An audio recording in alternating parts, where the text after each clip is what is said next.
Hi, welcome to our VB Developing channel. Hope everyone is well. Today we are here with Data Science tutorial. Let's get started. So, in this tutorial we will discuss about, what is data science? And how to learn data science with Python, and why we choose Python for data science, and we will know something about numpy library. Let's get started. Alright, first we will know about what is data science. The data science is a multidisciplinary field that uses scientific methods, processes, algorithms, and systems to extract insights and knowledge from structured and unstructured data. It combines expertise from various domains such as statistics, mathematics, computer science, and domain-specific knowledge to analyze and interpret complex data sets. The goal of data science is to uncover hidden patterns, make predictions, and support decision-making. Now we will know about some key components of data science. Number 1, data collection, gathering relevant data from various sources, which can include databases, text documents, sensor readings, and more. Some common data collection methods include surveys, interviews, observations, focus groups, experiments, and secondary data analysis. Number 2, data cleaning and pre-processing, ensuring data quality by handling missing values, removing outliers, and transforming data into a suitable format for analysis. Number 3, exploratory data analysis, in short EDA, examining and visualizing data to identify patterns, trends, and relationships between variables. Number 4, feature engineering, selecting or creating relevant features to improve the performance of machine learning models. Number 5, statistical analysis, applying statistical methods to draw meaningful insights and make inferences from the data. Number 6, machine learning, using algorithms and models to develop predictive and prescriptive analytics, classify data, or cluster similar observations. Number 7, data visualization, creating visual representations of data to communicate findings effectively and help stakeholders understand complex information. Number 8, model evaluation and validation, assessing the performance of machine learning models and ensuring their reliability for making predictions on new unseen data. Number 9, big data technologies, handling large volumes of data using technologies such as Hadoop, Spark, and distributed computing frameworks. Number 10, domain expertise, understanding the specific domain or industry for which the data analysis is being conducted, as this knowledge is crucial for interpreting results and making informed decisions. Data scientists use a combination of programming languages, such as Python or R, statistical techniques, and machine learning tools to carry out their work. The insights generated by data science can be applied in various fields, including business, healthcare, finance, marketing, and more, to inform strategic decision-making and drive innovation.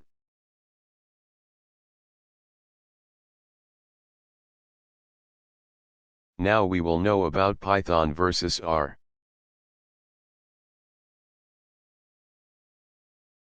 You might have already encountered this in Stack Overflow, Reddit, Quora, and other forums and websites. You might have also searched for other programming languages because, after all, learning Python or R, or any other programming language, requires several weeks and months. It's a huge time investment and you don't want to make a mistake. To get this out of the way, just start with Python because the general skills and concepts are easily transferable to other languages. Well, in some cases you might have to adopt an entirely new way of thinking. But in general, knowing how to use Python in data analysis will bring you a long way towards solving many interesting problems. Many say that R is specifically designed for statisticians, especially when it comes to easy and strong data visualization capabilities. It's also relatively easy to learn, especially if you'll be using it mainly for data analysis. On the other hand, Python is somewhat flexible because it goes beyond data analysis. Many data scientists and machine learning practitioners may have chosen Python, because the code they wrote can be integrated into a live and dynamic web application. Although it's all debatable, Python is still a popular choice, especially among beginners or anyone who wants to get their feet wet fast with data analysis and machine learning. It's relatively easy to learn, and you can dive into full-time programming later on if you decide this suits you more. Now we will know about why we choose Python for data science and machine learning. Python is said to be a simple, clear, and intuitive programming language. That's why many engineers and scientists choose Python for many scientific and numeric applications. Perhaps they prefer getting into the core task quickly, such as finding out the effect or correlation of a variable with an output, instead of spending hundreds of hours learning the nuances of a complex programming language.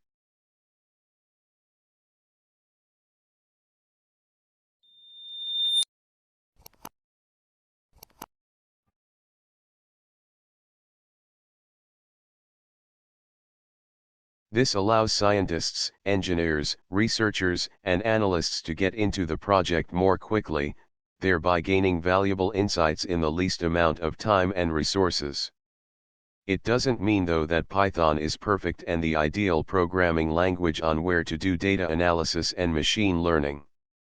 Other languages such as R may have advantages and features Python has not.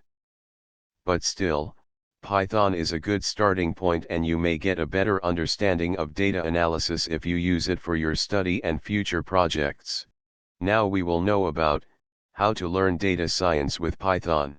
Learning data science with Python involves a combination of programming skills, statistical knowledge, and practical experience with data manipulation and analysis libraries.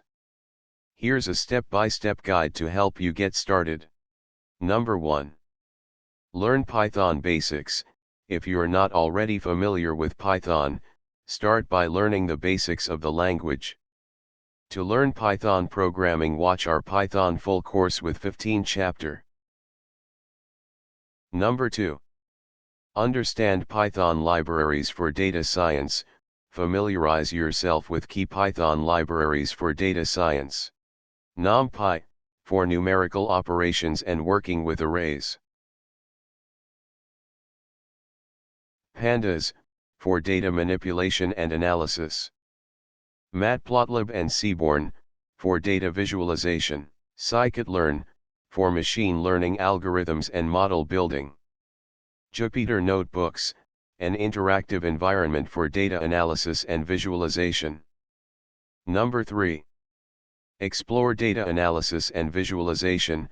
Practice importing, cleaning, and exploring datasets using pandas. Create visualizations to understand data patterns and relationships using Matplotlib and Seaborn. Number 4.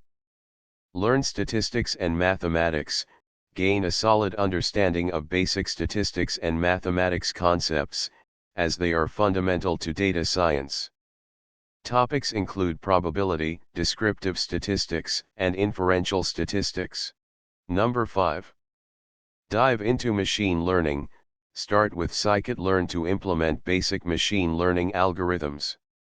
Understand concepts like supervised and unsupervised learning, classification, regression, clustering, etc.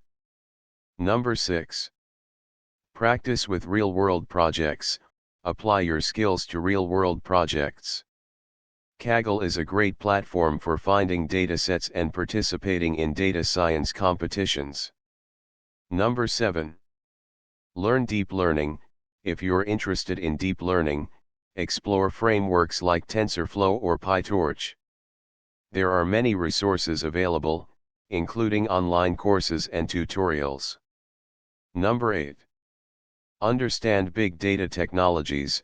Learn about big data technologies like Apache Spark for handling large datasets efficiently. Number 9.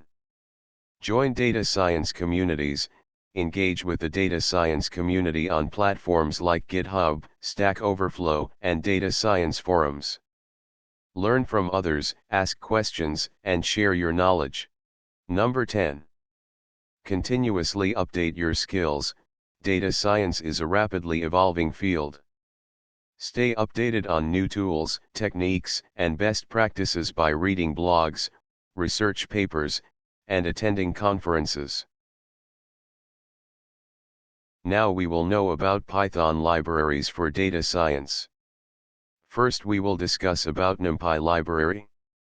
For numerical operations and working with arrays using numpy library. What is numpy? Numpy, short for numerical Python, is an open-source Python library for scientific computing. It lets you work with arrays and matrices in a natural way. The library contains a long list of useful mathematical functions, including some functions for linear algebra, Fourier transformation, and random number generation routines. LAPACK, a linear algebra library, is used by the numpy linear algebra module if you have it installed on your system. Otherwise, numpy provides its own implementation.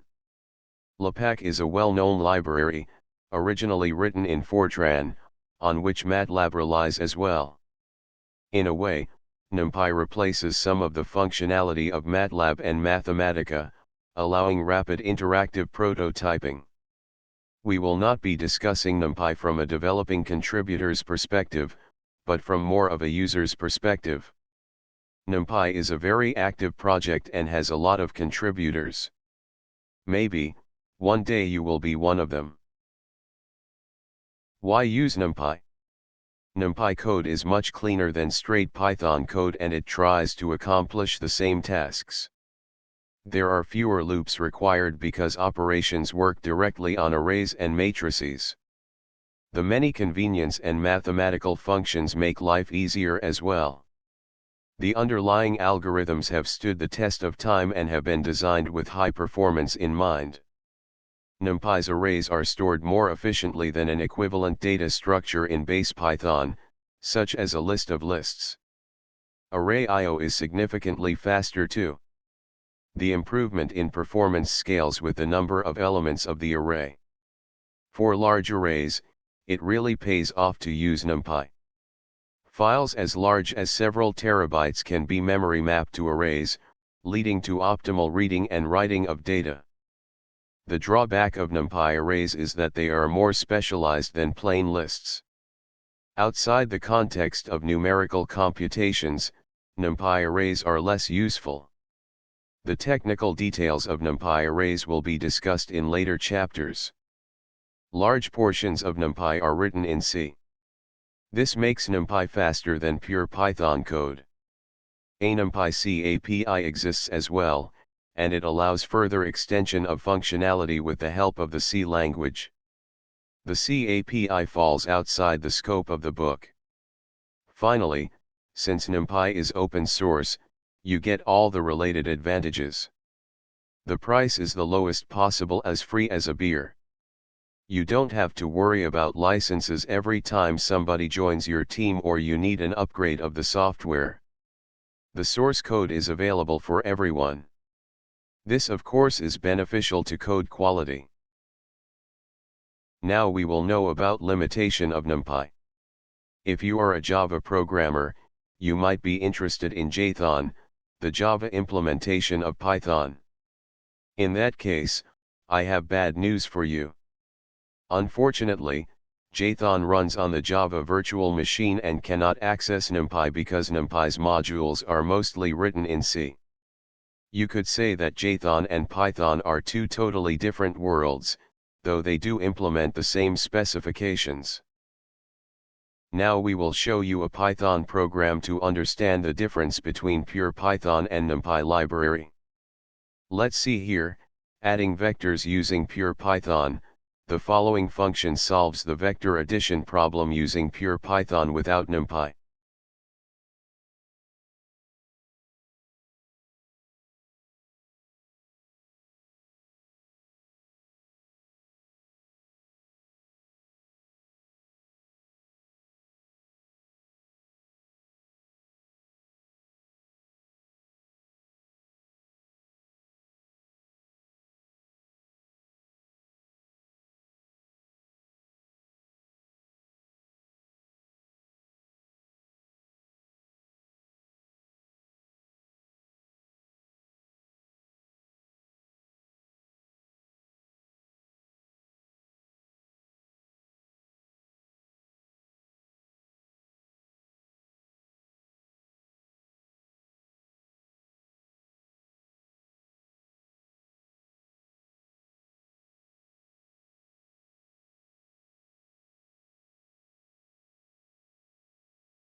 Alright, here we used addition between A and B and insert into the C list. And this is the output.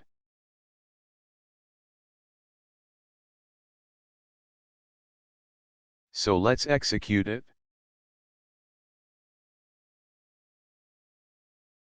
As you can see here, the output.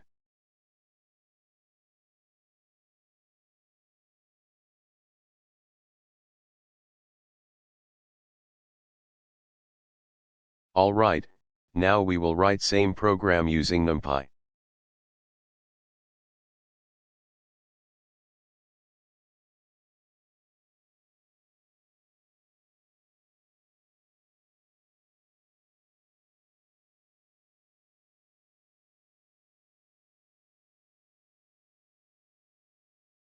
Let me tell you one thing here I have already installed numpy library. If you don't have installed, then just type here this and press enter key. So here we don't press the enter key, because we have already installed.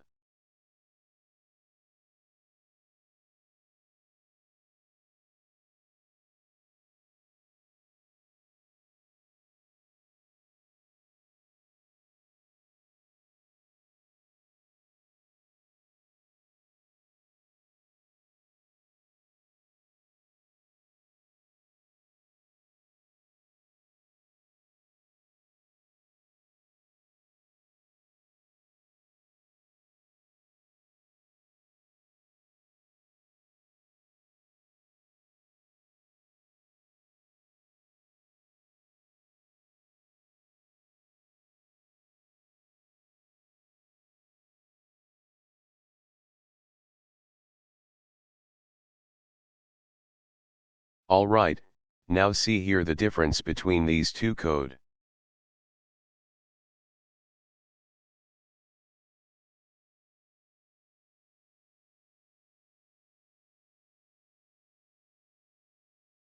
Let's execute it.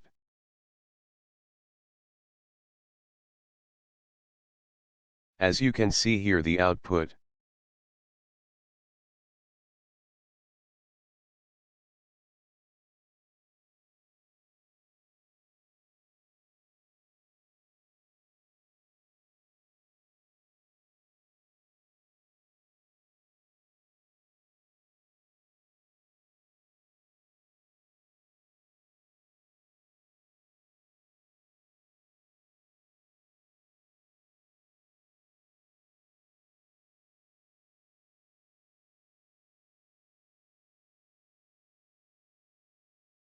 Alright, notice that numpysum does not need a for loop.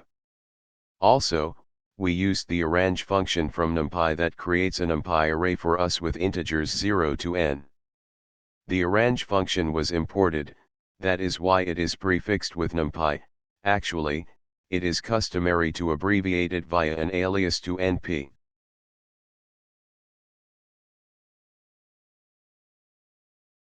So guys, our today's video was up to this. Thanks for watching the video. See you in the next video. Please subscribe our channel, and don't forget to like the video. Thank you.